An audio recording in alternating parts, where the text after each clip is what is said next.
சாப்பிடும் போட்டி நடத்தப்படும் அளவுக்கு அது பிரபலம். பாரசீக நாட்டு உணவான பரோட்டா பல்வேறு நாடுகளில் பிரபலம் அடைந்திருந்தாலும் இந்தியாவில்தான் அதிக பிரியர்களை கொண்டிருப்பதாக கூறப்படுகிறது. ஏராளமான சிறப்புகளை கொண்ட பரோட்டா மைதா மாவில் தயாரிக்கப்படுகிறது. மைதா மாவு முதலில் குதிரைகளுக்கும் கழுதைகளுக்கும் வழங்கப்பட்டது என்பது நம்மில் எத்தனை பேருக்கு தெரியும்? புரோட்டாங்கிறது நம்ம நாட்டு உணவே கிடையாது. அது 2ஆம் உலகப் போறப்போ நம்ம நாட்டில் உணவு பஞ்சம் ஏற்பட்டதுனால அந்த குதிரைகளுக்காக செஞ்ச மைதா மாவில் செஞ்ச உணவை மனிதர்களுக்கும் கொடுத்தாங்க. அது இப்போ சிறுவர்கள் முதல்ல பெரியவர் வரை விரும்பி உண்ற ஒரு உணவாக போச்சு. நீண்ட நேர பசியாற்றல், கட்டுப்படியாகும் பட்ஜெட், அதீத சுவை என அதை விரும்புவதற்கான காரணங்கள் என்றாலும் மைதா மாவில் தொடங்கி பரோட்டா தயாரிக்க பயன்படுத்தப்படும் எண்ணெய் வரை ஆரோக்கியம் குறித்த கேள்விகளும் சந்தேகங்களும் ஏராளம். பரோட்டா எனக்கு ரொம்ப பிடித்தமான உணவு. ஆனால் அதில் என்ன பொருள் கலந்துருக்காங்கன்னு பத்திரிகையில் வரப்போ அதில் கலந்துருக்கிற கெமிக்கல், அதில் வர எண்ணெய், அதை பார்க்கும்போது உடல் நலத்துக்கு ரொம்ப கேடுன்னு பயமாக இருக்குது. அதில் ஃபுல் ஆஃப் கார்போஹைட்ரேட் தான்.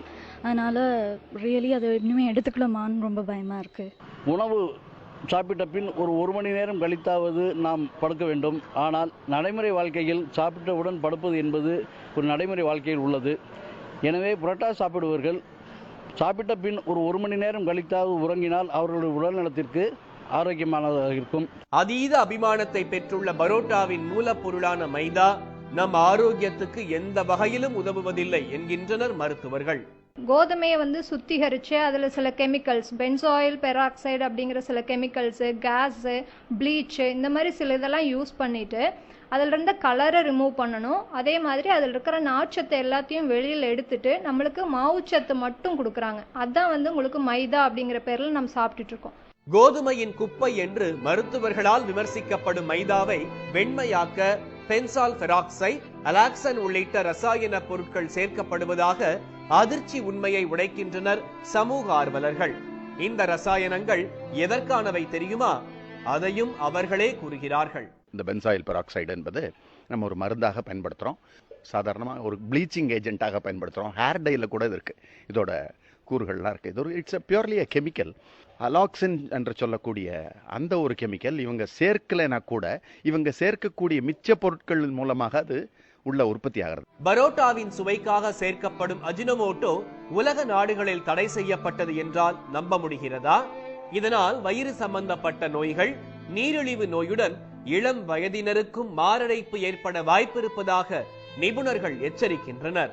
இந்த அலாக்சன் நம்மளுக்கு இந்த மைதால இருக்கிறனால கணையத்துல இருக்கிற பீட்டா செல்ஸ் அப்படிங்கிற இது அழிச்சிருது. ஸோ இந்த பீட்டா செல்ஸ் தான் உங்களுக்கு இன்சுலின் அப்படிங்கிற ஒரு ஹார்மோனை சுரக்குது. ஸோ இன்சுலின் ஹார்மோன் நம்மளுக்கு கம்மியாகிறனால சின்ன வயசுலேயே சுகர் வரதுக்கு பாசிபிலிட்டிஸ் அதிகம். சுகர் மட்டும் கிடையாதுங்க, இதில் கிட்னி ஸ்டோன்ஸ்க்குரிய சான்சஸ் அதிகம். லிவர் ஃபெயிலியர் ஏர்லி ஆன்செட்லேயே வரலாம். எது எப்படியோ எந்த மாற்றமும் நடைமுறையில் உடனடி சாத்தியமல்ல. பசித்து புசி, உணவே மருந்து என்ற நம் முன்னோரின் வாக்கை ஏற்று தரமான உணவை தேர்ந்தெடுத்து உண்பதே சாலச் சிறந்தது.